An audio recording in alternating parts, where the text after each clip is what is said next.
Oke, kali ini kita masuk ke KTK 10, Lukas 9 ayat 22 sampai 27. Pemberitahuan pertama tentang penderitaan Yesus dan syarat-syarat mengikuti Dia. Eh, Pembaca ya. Dan Yesus berkata, anak manusia harus menanggung banyak penderitaan dan ditolak oleh tua-tua, imam-imam, kepala, dan ahli-ahli Taurat, lalu dibunuh dan dibangkitkan pada hari ketiga. Katanya kepada mereka semua, setiap orang yang mau mengikut aku, ia harus menyangkal dirinya, memikul salibnya setiap hari, dan mengikut aku. Karena barang siapa mau menyelamatkan nyawanya, ia akan kehilangan nyawanya. Tetapi barang siapa kehilangan nyawanya, karena aku, ia akan menyelamatkannya. Apa gunanya seorang memperoleh seluruh dunia, tetapi ia membinasakan atau merugikan dirinya sendiri? Sebab barang siapa malu karena aku dan karena perkataanku, anak manusia juga akan malu karena orang itu. Apabila ia datang kelak dalam kemuliaannya dan dalam kemuliaan Bapa dan malaikat-malaikat kudus. Aku berkata kepadamu, sesungguhnya di antara orang yang hadir di sini, ada yang tidak akan mati sebelum mereka melihat kerajaan Allah. Oke, ini kemarin udah pernah ya kita bahas, tapi mungkin paralelnya kemarin ya. Kalau kita lihat di Alkitab itu kan ada paralelnya di Matius 16 ayat 21 sampai 28, Markus 8 ayat 31 sampai pasal 9 ayat 1 kalau melihat yang ada di Alkitab. Tapi mungkin kita akan melihat dari sisi yang lain ya, penekanan dari teks ini dan mungkin sebagai bahan evaluasi kita di bahan KTK yang terakhir tentang ketuhanan Kristus. Ya, jadi mungkin aspek yang sama mungkin nggak akan abang ulangi lagi, kemarin udah disampaikan di bahan sebelumnya. Nah, jadi teks yang kita baca ini kayak kemarin ini udah didahului oleh suatu perbincangan antara Yesus bersama dengan para murid. Itu teks di atasnya ya, di ayat 18 sampai 21. Waktu itu Yesus ngasih pertanyaan paling penting kepada para murid ya. Bagi kalian, menurut kalian, siapa aku ini? Yaitu satu pertanyaan paling penting bagi para murid. Karena kalau itu aja salah, wah berarti mereka ini nggak paham ya apa itu isi Taurat, bahkan pengalaman mereka bersama dengan Kristus ternyata nggak dimengerti sama para murid. Ya, jadi waktu itu tengah-tengah banyaknya perselisihan, ya konflik, atau bahkan kuatnya kekuasaan Romawi, lalu adanya pembagian wilayah yang ada di Palestina waktu itu. Jadi orang Israel itu penuh dengan tekanan dan akhirnya mereka pun berhadapan juga sama pengajaran orang Yahudi. Itu yang menekankan bahwa yang mereka percayai itu ya Allah, eh, nggak ada anaknya Tuhan gitu ya, nggak ada Kristus kayak gitu. Jadi kalau mereka nganggap bahwa Yesus itu adalah Mesias, berarti mereka menghujat Taurat kayak gitu ya. Itu dipahami sama orang-orang Yahudi. Padahal kan sebenarnya di dalam Alkitab itu ada membuat tentang itu, membuat tentang Yesus yang akan datang yang menanggung dosa. Nah, jadi itulah keadaannya ya. Dan akhirnya Yesus bertanya kepada para murid dan Petrus menjawab dengan benar bahwa Yesus itu adalah Mesias anak Allah. Ya, jadi dia bukan Elia, bukan Yohanes Pembaptis dan bahkan bukan para nabi, tetapi dia adalah anak Allah. Dia setara dengan Bapa. Dia diutus untuk menyelamatkan manusia. Nah, setelah akhirnya Petrus itu benar yang menjawab pertanyaan Yesus, pertanyaan paling penting yang ditanyakan oleh Yesus, barulah ya kita masuk ke dalam teks ini yang menekankan bahwa apa yang akan dikerjakan oleh anak manusia itu. Tadi udah disampaikan, dia akan mengalami banyak penderitaan, ya banyak penolakan, dia harus mati untuk menanggung dosa kita. Oke, jadi dari teks ini setidaknya kita diingatkan ya dari pemahaman atau bahkan penjelasan sebelumnya, ketika Yesus bertanya ke Petrus atau bahkan kepada para murid, siapakah aku ini? Itu juga adalah pertanyaan yang sama juga ya di dalam kehidupan kita. Siapa ya Yesus itu di dalam kehidupan kita? Siapa dia? Ya, jadi kalau selama ini kita bilang ya dia Tuhan kayak gitu ya, apakah dia memang Tuhan yang memang sungguh-sungguh kita pertuhankan, atau hanya dari omongan kita, ya, atau hanya dari pikiran kita, atau hanya dari eh, perkataan kita aja, bibir kita aja, tapi nggak sungguh-sungguh kita hidupi, nggak sungguh-sungguh kita maknai. Ya, itu cukup sering di dalam kehidupan kita ya, kayak kemarin kita bahas, masih banyak berhala yang membuat kita sulit untuk datang sama Tuhan. Masih banyak berhala yang membuat kita mempertuhankan dia di dalam kehidupan kita. Apa tandanya? Masih banyak berhala, nggak ada sukacita. Kehidupan ini nggak ada sukacita. Dan akhirnya kita tidak mengalami pertumbuhan. Makin lama, setiap hari, makin lama keseharian itu penderitaan semuanya.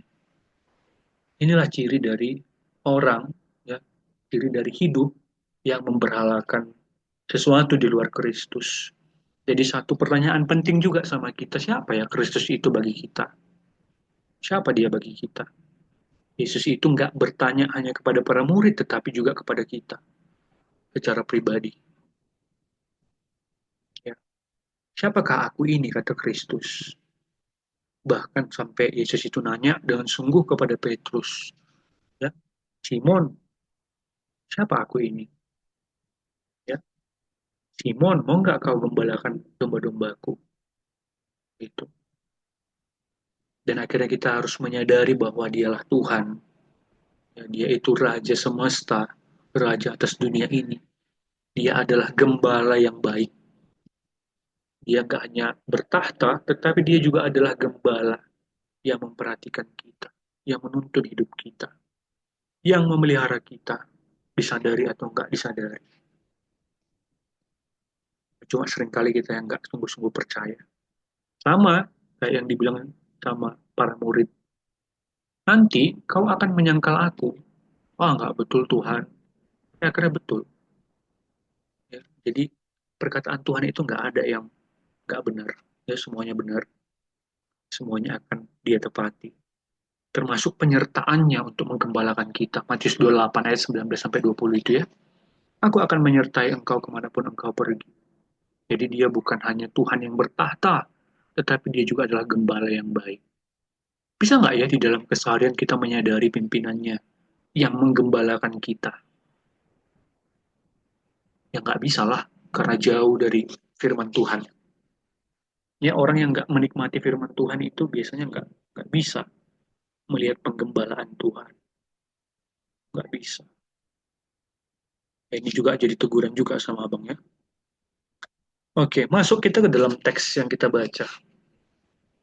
Yesus berkata, anak manusia harus menanggung banyak penderitaan, ditolak oleh tua-tua, imam-imam, kepala, dan ahli Taurat, lalu dibunuh dan dibangkitkan pada hari yang ketiga.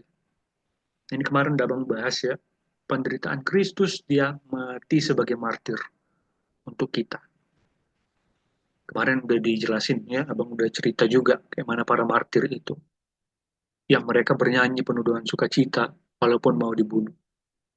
Itulah yang dihidupi oleh Kristus. Ya, dia menderita, dia mati bukan dengan sungut-sungut, tetapi dengan satu komitmen setelah dia berdoa di Taman Getsemani. Dia mati di kayu salib karena cintanya untuk kita, bukan karena sungut-sungut, bukan karena kekecewaan. Oke, jadi Yesus ya dia meninggalkan kemuliaannya. Kristus pun dia utuh pada dirinya. Ya, dia merasakan kasih yang utuh pada dirinya. Dia berkorban bukan karena kekurangan kasih, tetapi dia berkorban karena dia merasakan kasih yang sesungguhnya, kasih yang ada pada dirinya. Karena dia adalah kasih itu. Ya, jadi dia berkorban karena dia adalah kasih. Bukan karena dia kekurangan kasih, makanya dia berkorban. Jadi manusia itu biasanya karena kekurangan kasih, akhirnya dia berkorban. Gitu ya, untuk mendapatkan perhatian, untuk mendapatkan belas kasihan. Tapi Yesus enggak. Dia mengasihi karena dia utuh pada dirinya. Karena dia melihat bahwa manusia memerlukan dia. Dan akhirnya Yesus itu dia membagikan kepunyaannya hingga tidak ada yang tersisa. Dia turun ke titik terendah, dia mati, turun ke dalam kerajaan maut. Tidak ada lagi yang tersisa. Jadi hidup yang benar itu ternyata, kayak yang kita bahas tadi, bukan hidup yang punya banyak gaji ya. Bukan berarti banyak gaji itu nggak boleh. Boleh. Ya, bukan berarti punya kenyamanan hidup itu ya fasilitas, eh, jaminan masa depan, jaminan hari tua, atau bahkan kayak ini ya, ada ASN misalnya motivasinya biar ada jaminan hari tua agar bisa pensiun dengan tenang gitu-gitu ya. Bukan berarti itu nggak boleh, tetapi itu bukan yang terutama. Hidup yang benar itu adalah hidup yang seperti Kristus. Hidup yang seperti apa? Mati di kayu salib. Ya, dia bersuka cita disalibkan karena kita. Dia menanggung banyak penderitaan karena kita. Dan dengan rela dia memikul itu. Karena apa? Karena dia menyadari bahwa dia adalah kasih. Ya, dia penuh dengan kelimpahan yang tidak terbatas, yang tidak ada habis-habisnya. Ini harusnya mengingatkan kita bahwa ya seperti Kristus, dia menjalankan kehendak Bapa dengan perenungan akan firman Tuhan juga. Ya, dia penuh dengan kelimpahan dan akhirnya dia bagikan itu kepada kita. Ya, sampai akhirnya dia mati di kayu salib. Ini kemarin ada membuat sama kayak Kuiper, ya, Abraham Kuyper. Dia bilang itu, ya harusnya orang Kristen bisa membagi yang sedikit dari kepunyaannya. Karena dia sadar bahwa kelimpahan di dalam Kristus itu tidak terbatas. Ya, kehidupan kekal di dalam Kristus itu tidak terbatas. Jadi, ya kehidupan orang Kristen, kayak kata Kuyper, harusnya orang Kristen itu dia lebih duluan dia membantu dalam kehidupan sosial daripada pemerintah. Kenapa? Karena orang Kristen itu punya Kristus, ya, yang nggak terbatas kasihnya, yang tidak terbatas berkat yang akan dia berikan di dalam kehidupan kekal. Makanya orang Kristen membagi kepunyaan yang sedikit itu pun harusnya dengan sukacita. Karena dia punya kelimpahan yang nggak terbatas di dalam Kristus. Itu Abraham Kuyper. Ya. Harusnya nggak ada yang menjadi penghalang kita untuk bisa berbagi dengan orang lain. Kalau Kuyper, dia juga bilang kayak gaji itu ya. Tujuan kita bekerja bukan untuk gaji, ya, tetapi untuk melayani Tuhan. Gaji itu bukan patokan utama untuk melayani Tuhan ya, tetapi untuk kita hidup, bisa hidup menjalani keseharian. Kayak kata Paulus, ada pakaian, ada makanan cukup. Jadi gaji itu bukan yang paling utama, ya. Tapi Kuyper menekankan bahwa paling tidak ya pemerintah itu memperhatikan keluarga agar mereka bisa berkecukupan, nggak kekurangan. Jadi abang tanya kemarin ini sama bapak, sama mak juga, loh ini loh Pak, Mak, prinsip Kristen itu ternyata bukan gaji ya patokan utama ya, tapi melayani Tuhan ya. Betul. Nah, terus kalau gajinya sedikit, terus gimana nih? Ya, kalau mau nikah tuh 300, 400, 500 juta, terus itu gimana? Berarti harus mau nggak mau harus gaji dong yang ini. Terus abang bersyukur, Bapak jawab dengan benar, dengan tepat. Nggak ada itu semua adat-adat itu. Nggak betul itu. Yang paling utama harus kita hidupi adalah firman Tuhan. Ya udah buat aja adatnya sederhana, simple. Ya, buat sederhana, simple, nggak perlulah ini besar-besar gitu, kayak gitu. Ya. Dan ingat bahwa tetap ada keluarga yang bisa membantu kita, menopang kita, mendoakan kita sebagai satu tubuh di dalam gereja. Nah, jadi bisa kita lihat bahwa di ayat yang pertama tadi, jadi dan Yesus berkata bahwa anak manusia harus menanggung banyak penderitaan, ditolak oleh tua-tua, imam, para ahli, lalu dibunuh dan dibangkitkan pada hari yang ketiga. Ingat, kenapa ya Yesus itu ditolak, oleh tua-tua, imam, para ahli Taurat. Ya karena dia menyampaikan kebenaran. Dia menyampaikan kebenaran bahwa ya dia, ya Mesias yang akan menyelamatkan dunia. Ahli Taurat, orang Farisi menganggap dia menghujat Allah, padahal dia menyatakan kebenaran. Ingat ini, bahwa Yesus, dia menjalankan kehendak Bapa dengan perenungan akan firman Tuhan, siang dan malam. Yesus itu merenungkan firman Tuhan siang dan malam. Itu sebabnya dia ditolak oleh ahli-ahli Taurat, tua-tua dan imam. Yang abang bilang bahwa ternyata Kristus itu di dalam kehidupannya, dia itu merenungkan firman Tuhan. Dia menyampaikan kebenaran. Ini ada di Yosua 1 ayat 8, ya panggilan kita sebagai orang percaya. Yosua 1 ayat 8, abang minta tolong satu orang baca. Silahkan langsung baca ya, Yosua 1 ayat 8.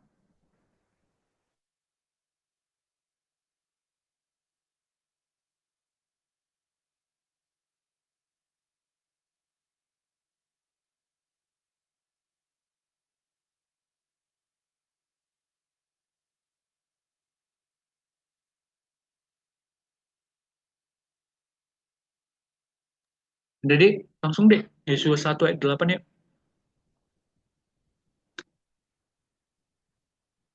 Ada, Yosua 1 ayat 8, silahkan. Yosua 1 ayat 8.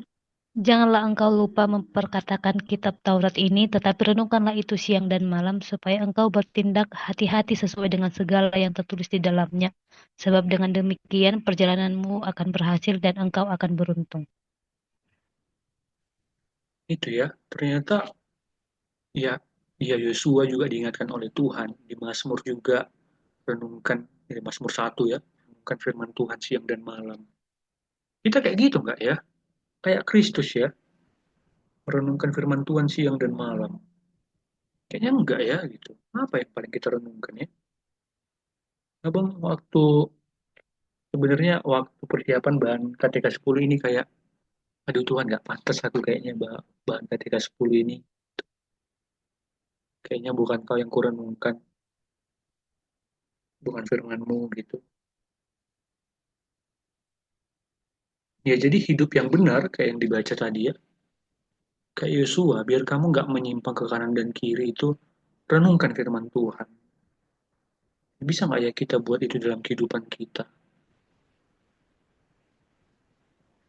Gitu. Ya, aku kemarin ingat loh bahan ini, yang mengingatkanku harus bersikap seperti ini di dalam keadaan ini. Ya, aku kemarin ingat loh firman Tuhan yang bilang ini. Bisa nggak ya kayak gitu ya? Atau nggak bisa ya? Ingat firman Tuhan. Mengingat bahwa Tuhan itu ada di dalam setiap hal. Datang sama dia, mau berdoa. Itulah Kristus itu. Ya, dan karena itu makanya dia mau dibunuh. Ya, dia akhirnya disalibkan karena kita. Karena dia menyatakan yang benar, mempedulikan, atau bahkan melakukan yang benar sesuai dengan firman Tuhan. Nah, kalau kita lihat next di ayat yang kedua, katanya kepada mereka semua, kata Yesus, ya setiap orang yang mau mengikut aku, ia harus menyangkal dirinya, memikul salibnya setiap hari, dan mengikut aku. Setiap orang yang mau mengikut aku, ia harus menyangkal diri, ikut salib setiap hari, dan ikut aku. Nah ini, Dik, Abang mau menyampaikan aspek yang berbeda ya, biar kita nggak salah mengerti ya. Menyangkal diri, tadi kan dikatakan, kalau mau ngikut Yesus, harus menyangkal diri. Ya. Hidup yang menyangkal diri, itu adalah hidup yang menjauhkan diri dari perbuatan dosa. Ya. Hidup yang menjauhkan diri dari perbuatan dosa. Itu adalah hidup yang menyangkal diri. Ya. Hidup yang diserahkan kepada Kristus.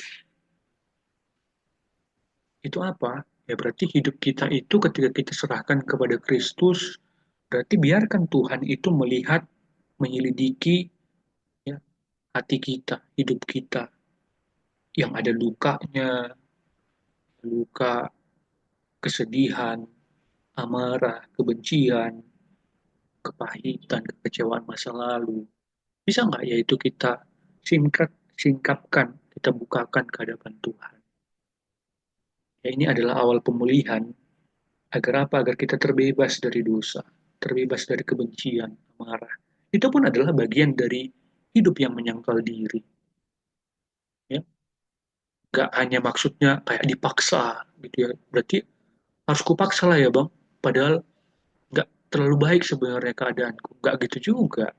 Tetapi menyangkal diri adalah hidup yang terbebas ya, jauh dari dosa. Hidup yang dibukakan ke hadapan Kristus. Dan coba kita lihat ya, luka-luka kita masa lalu, amarah, kebencian kita. Itu udah selesai nggak ya? Udah kita omongkan nggak ya sama Tuhan? Gitu, atau masih kita pegang? Bahkan ada namanya kalium, dia bisa kalian cek, dia juga menekankan bahwa ternyata nggak hanya soal luka kita, tetapi keadaan kita ini pun seringkali membuat kita itu punya suatu proyeksi pribadi. Ada kayak, maunya nanti ke depan kayak gini, kayak gitu, maunya nanti ke depan gini, gini, gini, gini, gini, pokoknya harus kayak gini lah.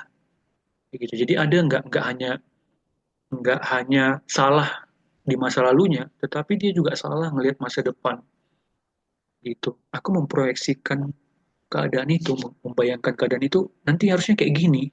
Itu ada juga loh ternyata tanpa kita sadari ya.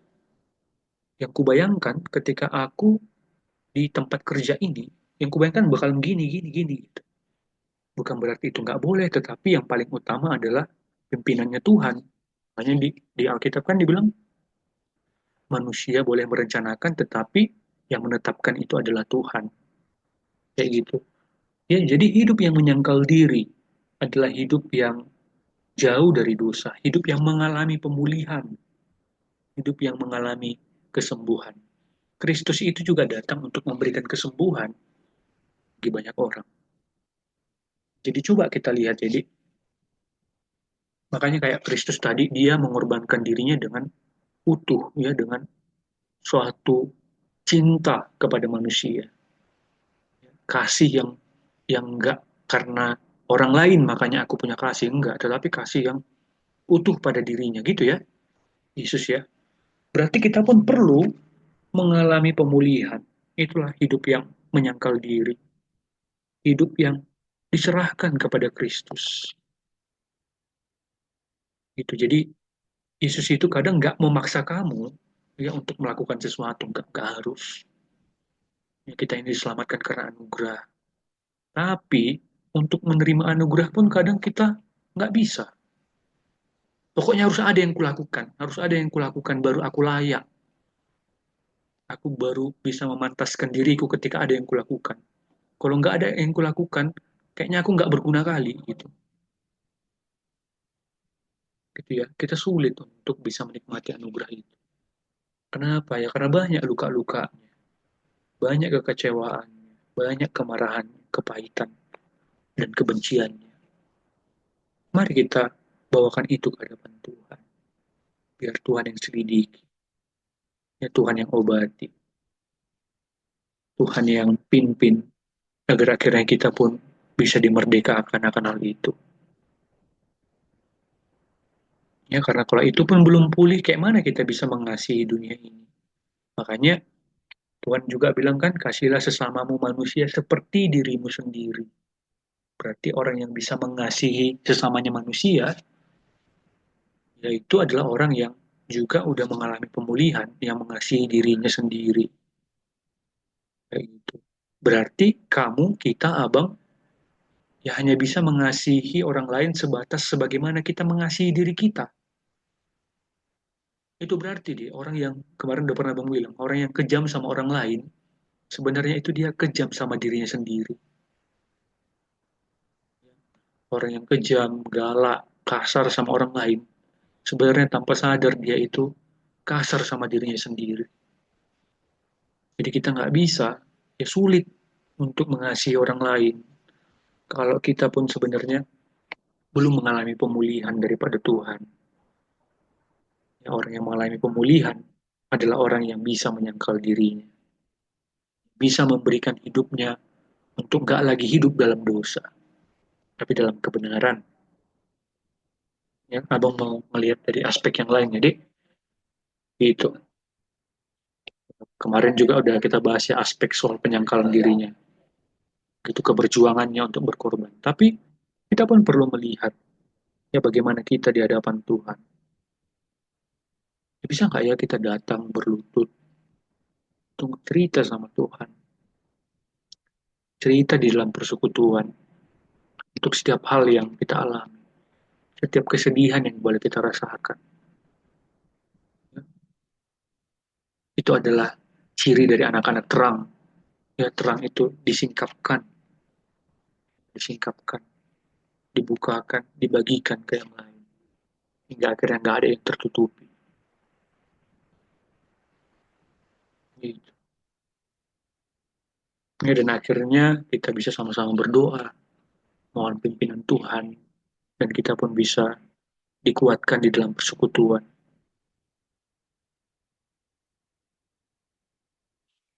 Oke, itu adalah gambaran dari orang yang ini menyangkal diri, ya.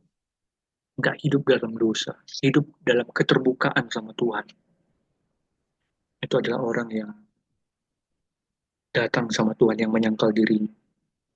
Lalu nggak hanya menyangkal diri, tetapi juga memikul salibnya setiap hari dan mengikuti Kristus. Ya, hingga akhirnya, ya ketika kita mengalami pemulihan, kita dapat memikul salib setiap hari. Ya, memikul salib setiap hari seringkali memang digambarkan sebagai beban, tanggung jawab.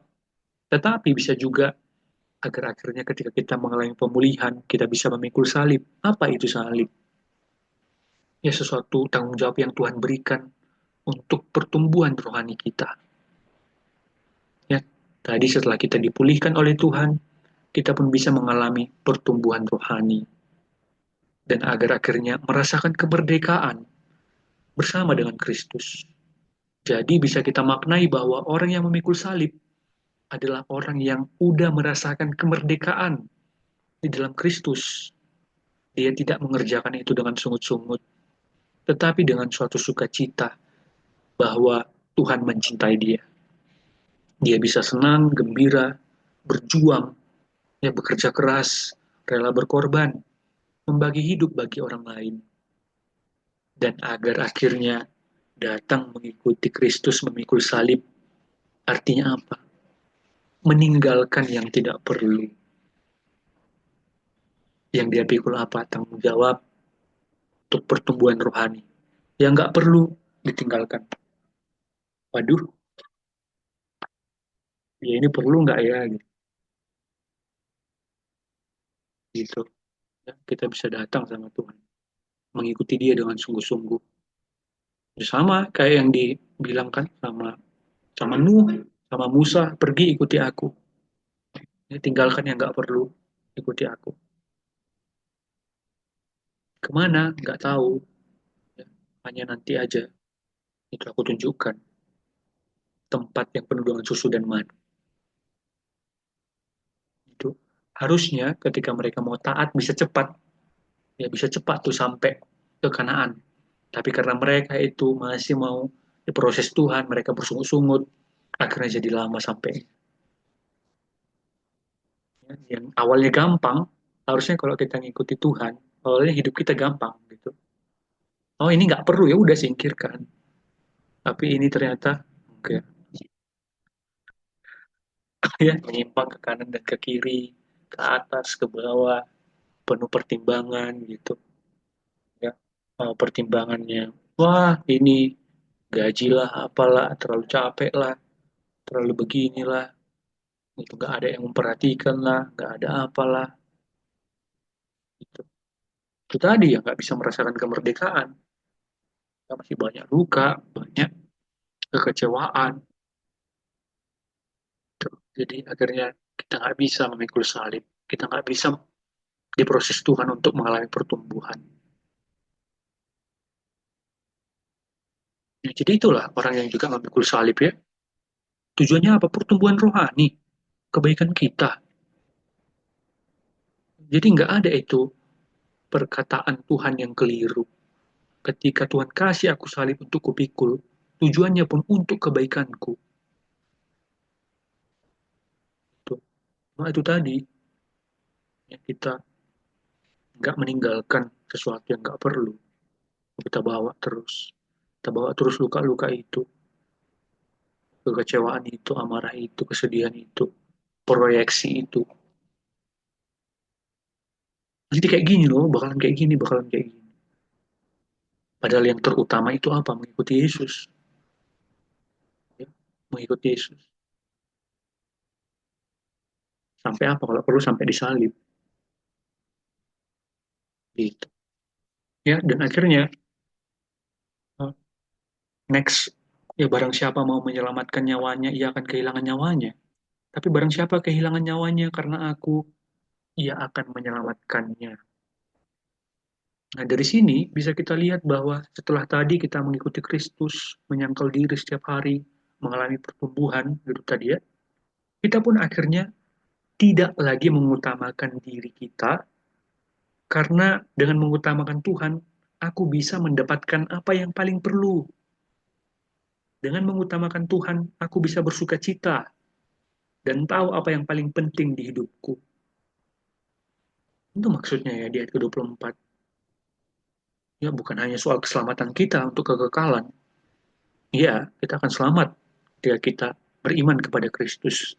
Tetapi di dunia ini pun kita tidak lagi mengutamakan diri kita. Bukan soal diriku, tapi soal Tuhan.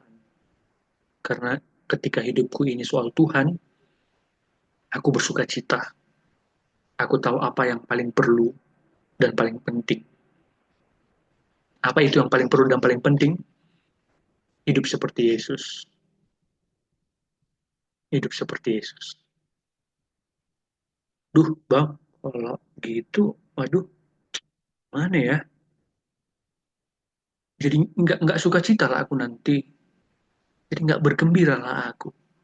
Karena yang kubayangkan kayak gini loh. Kalau kayak gini bakalan bahagia aku. Oh enggak. Tapi yang buat kita bahagia, hidup seperti Yesus. Yang mana Yesus taat, disalib, berbelas kasih bagi yang lain. Ya, jadi Yesus itu maksa nggak? Wah, dia nggak maksa. Dia menawarkan dirinya. That's it.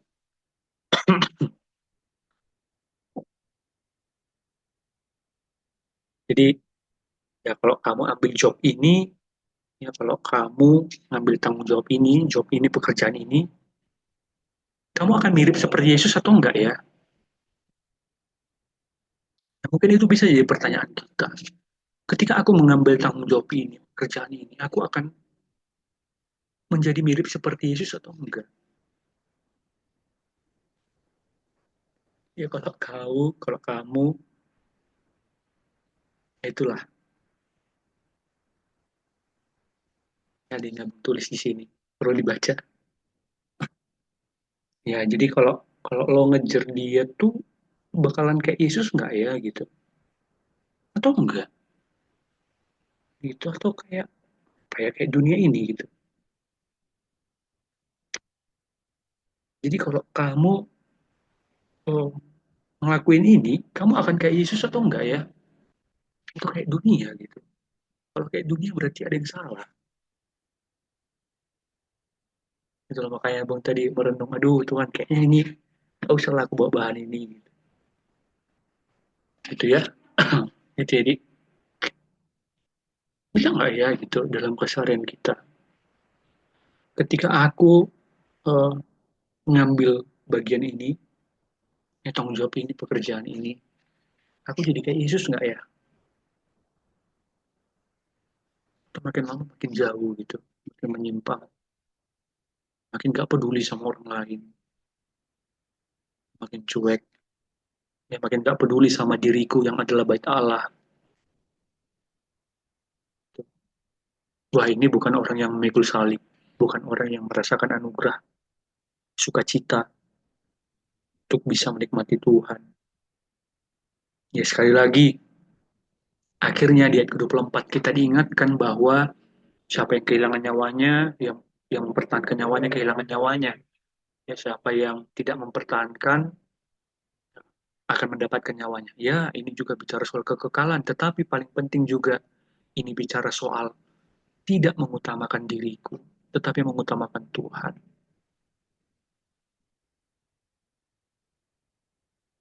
Dan ketika aku mengutamakan Tuhan, aku akhirnya bersuka cita. Kenapa? Karena aku tahu apa yang paling perlu. Apa yang paling perlu? Hidup seperti Yesus, bukan yang lain.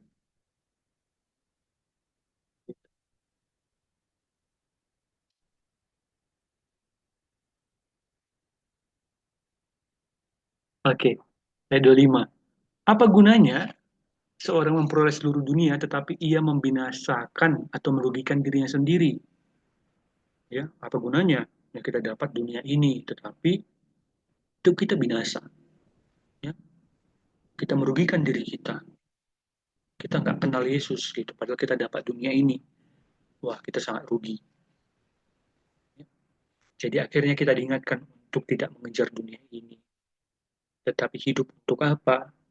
Untuk menikmati Yesus, untuk rela berkorban bagi Dia, untuk mencintai pemberiannya Tuhan, pemberiannya Kristus, dan mengolah ciptaan bagi kemuliaan Tuhan, bagi kemuliaan Kristus, Soli Deo Gloria, bagi kemuliaan pencipta. Jadi apa? Ya akhirnya kita diingatkan bahwa jangan malu ya untuk bersaksi seperti Yesus. Jangan malu untuk hidup seperti Dia. Jangan malu untuk menceritakan Dia di dalam kehidupanmu, dalam kehidupan kita, kehidupan abang. Karena kalau kamu malu, berarti Yesus pun akan malu bersaksi tentangmu di dalam kekekalan. Kalau kamu malu, berarti kamu nggak sungguh-sungguh ya, seorang yang menghidupi kehidupan seperti Kristus. Nggak sungguh-sungguh. Jadi jangan malu. Nah itu dia ya, kadang-kadang jadi persoalan. Kita itu hanya buat story tentang Yesus aja itu anti gitu ya, anti. Aduh nanti dilihat kawan kantor. Ah bodoh amat lah kawan kantor itu. Siapa si dia sebenarnya? Ya nggak langsung dipecat dirimu karena memposting itu. Emang heran kadang-kadang sama ya, kadang-kadang kawan-kawan. Abang nggak ini, bukan nggak maksa juga ya, bukan. Tapi ini sama sekali nggak pernah. Nggak ada sedikit pun yang diposting tentang ada firman yang didapati, atau apa gitu. Banyak itu anak-anak pelayanan. Jadi nggak ada yang dilihat orang kan. Nggak ada dampaknya. Malu bersaksi. Ya, makanya abang selalu bilang, lebih bagusnya di awal dirimu dikenal sebagai anak Tuhan, biar nggak menyimpang ke kanan dan ke kiri. Wah itu rohani kali itu, biar aja. Paling nggak mereka tahu bersikap kepadamu. Dan itu pun cara Tuhan untuk menjaga kita. Ya, jadi jangan malu bersaksi tentang Tuhan, tentang Kristus. Dan terakhir ya ditekankan bahwa ini nanti ada di antara kamu yang hadir di sini yang tidak akan mati sebelum melihat kerajaan Allah. Ya, ini maksudnya ada di antara mereka itu melihat kebangkitan Yesus itu. Dan itu banyak ya. Abang lupa, 300 ya, 300 saksi ya. Abang baca di bukunya Tim Keller kemarin. Makanya kebangkitan Kristus itu valid. Ya ada bukti sejarah. Ada 300 orang yang melihat kebangkitan Yesus. Ya, masa sih 300? Ya kan? Berarti kalau ada 300 itu udah sangat kuat. Bukan hanya para murid, bukan hanya sekelompok orang, tetapi 300-an. Berarti memang kebangkitan Kristus adalah fakta sejarah. Oke, dan abang senang kayak siapa itu ya? Jordan Peterson juga udah kembali jadi orang Kristen. Sebelumnya dia ateis. Ya, John Lennox, dia itu teolog Kristen yang banyak juga mengaitkan antara teknologi dengan kekristenan. Abang suka. Ya, banyak lagi lah. Semoga gak hanya mereka, tapi kehidupan kita juga bisa kita pakai. Bersaksi bagi kemuliaan Tuhan. Oke, Tuhan pimpin kita di bahan KTK yang ke-10 ya, yang judulnya harga yang harus dibayar oleh seorang murid Kristus. Memang kayak kemarin, ya, kemarin udah cukup sering abang tekankan bayar pengorbanan Yesus itu, bayar. Tapi kali ini abang mau lihat kita menggali sisi yang lain soal bagaimana kita ingin dipulihkan oleh Tuhan dan akhirnya kita rela untuk sama seperti dia yang membayar pengorbanan yang udah dia berikan. Karena setelah dia berkorban sama kita, kita dipulihkan. Kita dikasih pengertian yang benar, penglihatan yang benar, melihat sesuatu. Ya, seringkali kayak gini, abang mau ngasih ini adik, ngasih saran sama kita, ngasih saran.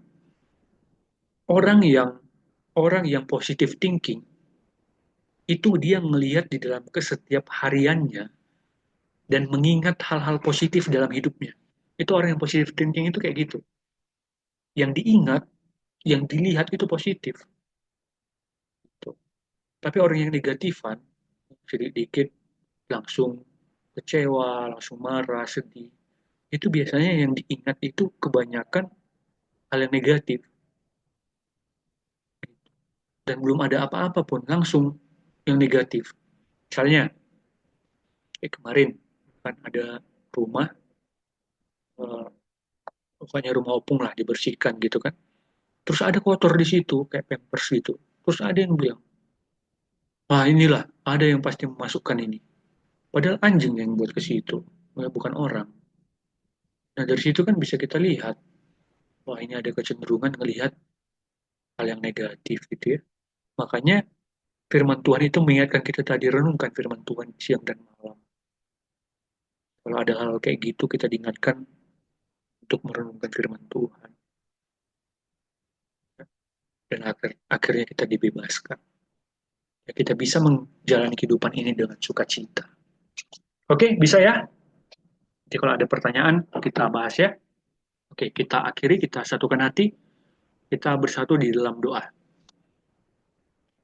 Kami bersyukur, berterima kasih Tuhan atas kelimpahan firman Tuhan yang memampukan kami melihat kedalaman firman Tuhan yang memulihkan, memampukan kami untuk memikul salib kami sebagai tanda bahwa kami adalah anak-anak Tuhan yang bertumbuh, yang Engkau panggil untuk bisa meniru teladanmu. Mampukan kami untuk mengerjakan tanggung jawab kami Tuhan, untuk menyadari bahwa kami pun adalah anak-anak Tuhan yang dipulihkan, yang mau membawa hidupnya ke hadapan Kristus dan rela memikul salib, rela mengalami pertumbuhan pribadi, rela mengerjakan tanggung jawab seperti yang Yesus kerjakan. Berkati adik-adik yang juga telah mendengarkan, berkati anakmu ini, sertai agar tidak hanya menjadi seorang pendengar yang setia, tetapi boleh menjadi pelaku yang menghidupi firman Tuhan. Terima kasih ya Allah. Setelah ini kami akan berdiskusi, berbincang, biar Tuhan yang juga hadir, kami bisa saling sharing, menguatkan satu sama lain. Dan agar akhirnya kami boleh mengakhiri bahan KTK yang ke-10 ini dengan sukacita yang sangat melimpah dan rasa syukur dan terima kasih yang besar kepada Tuhan yang telah memimpin perjalanan rohani kami untuk mengenal dan menghayati Kristus dalam hidup kami. Ini dalam permohonan kami hanya melalui nama yang indah Tuhan kami Yesus Kristus kami berdoa. Amin.